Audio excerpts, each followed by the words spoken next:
बचाओ, बचाओ, बचाओ।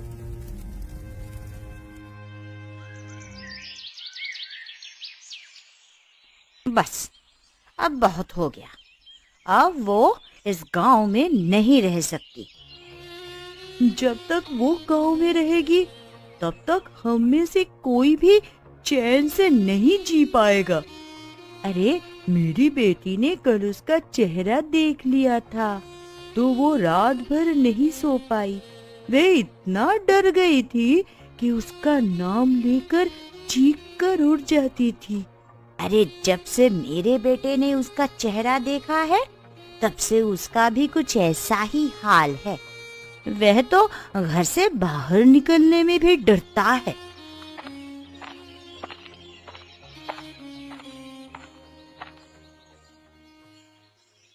तुम सब किसके बारे में बात कर रहे हो? अरे, इस गांव में एक ही तो है जिसका चेहरा देखकर हमारे बच्चे डर जाते हैं।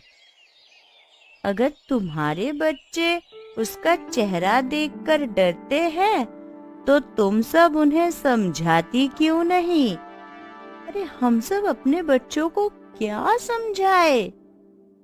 तुम सब अपने बच्चों को ये समझाओ कि जैसा उसके साथ हुआ है वैसा किसी के साथ हो सकता है। तुम्हारे साथ भी तो हो सकता है ना? अगर तुम में से किसी के साथ वैसा हुआ और तुम्हारे बच्चे तुम्हें देखकर डरने लगे तो क्या तुम उन्हें छोड़कर चली जाओगी? तुम हमेशा ये फालतू की बातें मत करो मुनिया ताई। हम में से कोई तुम्हें कुछ भी नहीं कह रहा है तो इसका मतलब ये नहीं कि तुम फालतू की बातें करने लगोगी। मैं तो बिल्कुल सही कह रही हूँ। तुम्हें ही मेरी बात गलत लग रही है तो मैं क्या करूँ? चल भाई, आज लकड़ियां नहीं काटनी क्या तुझे? क्या हुआ भाई, तू किन ख्यालों में खोया हुआ है? अब मैं तुझे क्या बताऊं, तू सब कुछ तो जानता है। हाँ, मैं सब जानता हूँ, लेकिन अब उस घटना के बारे में सोचते रहने से क्या होगा? अब जो हो गया उसे बदला तो नहीं जा सकता ना। तू बिल्कुल सही कह रहा है विनोद। चल, अब सूखी लकड़ियां काटकर बाजार में बेचते हैं। आखिर हम लकड़हारे जो ठहरे, और सबसे अच्छे और पक्के दोस्त भी। ये हुई ना जिंदा दिली वाली बात। बहू, अरे जा, कुएं से पानी ले आ। घर में एक बूंद पानी नहीं है। तू खाना बनाकर रखना, मैं खेत जा रही हूँ।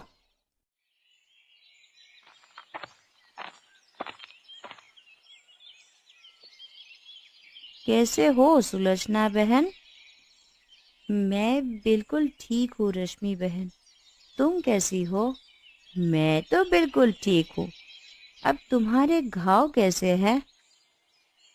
मेरे घाव तो पूरी तरह से भर गए हैं, लेकिन मेरे मन में जो घाव लगे हैं शायद वो कभी नहीं भर पाएंगे। कैसे मन का घाव?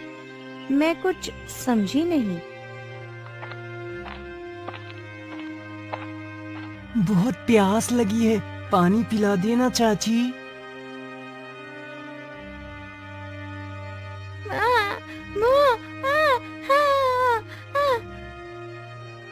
मैं इन्हीं घाव की बात कर रही थी। अब मेरी जिंदगी पूरी तरह बदल चुकी है। पहले जैसा कुछ भी नहीं रहा।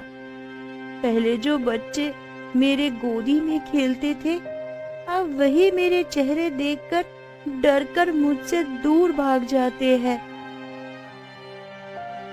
नव्या की माँ, जल्दी से खाना और पानी ला दो, फिर मुझे लकड़ियां बेचने भी जाना है। पिताजी, माँ ने आज खाना नहीं बनाया। और तुम्हारी दीदी कहाँ है? उसने भी खाना नहीं बनाया क्या? वो तो खेत गई है।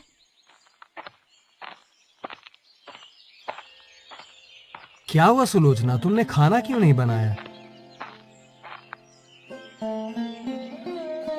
मैं जानता हूँ सुलोचना, जब से तुम्हारे साथ वो दुर्घटना हुई है तब से तुम रसोई घर में जाने से डरने लगी हो। लेकिन तुम ऐसे कब तक करोगी? आखिर एक न एक दिन तो तुम्हें वो सब भूलना ही होगा।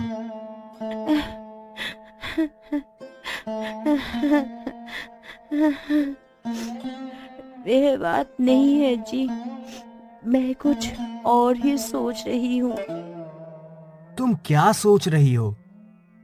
मैं ये सोच रही हूँ कि क्या इंसान का चेहरा ही मायने रखता है, उसके मन और आचरण के कोई मायने नहीं है। मैं तुम्हारी बात समझा नहीं। जब मेरा चेहरा सुंदर था तब लोग मेरे पास आते थे, मुझे चोरी चोरी निहारते थे, और अब जब मेरा चेहरा जल चुका है तब लोग मेरी तरफ देखना भी पसंद नहीं करते, मुझे देखते ही डरकर भाग जाते हैं। यही दुनिया है भाग्यवान। ऊपरी सुंदरता सब देखते हैं, मन कोई नहीं टटोलता। अगर लोग मन देखने लगे ना तो आज काला गोरा दुबला पतला रूप कुरूप का भेद ही नहीं होता।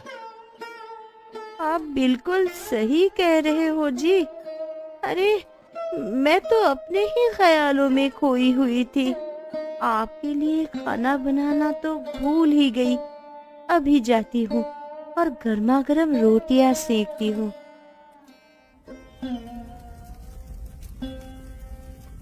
सुलोचना, अरे ओ सुलोचना, कहाँ छुपी बैठी है? बाहर निकल। अरे बहुत हो गया, अब मैं तेरी हरकतें बर्दाश्त नहीं करूंगी। क्या हुआ? तुम दोनों इतने गुस्से में क्यों हो? देख, मैं तुझे एक बात साफ साफ बता देना चाहती हूँ। तुझे देखकर हमारे बच्चे डर जाते हैं, इसलिए तू अपना चेहरा छुपा कर रखा कर। हाँ, और मेरी बात मान तो तू घर से बाहर ही मत निकला कर। पहले की बात और थी और अब की बात और है। आखिर सुलोचना ने ऐसा क्या किया है जो तुम दोनों इससे इस तरह बात कर रही हो? इसने जो कुछ भी किया है इसे अच्छी तरह मालूम है, इसी से पूछ लेना।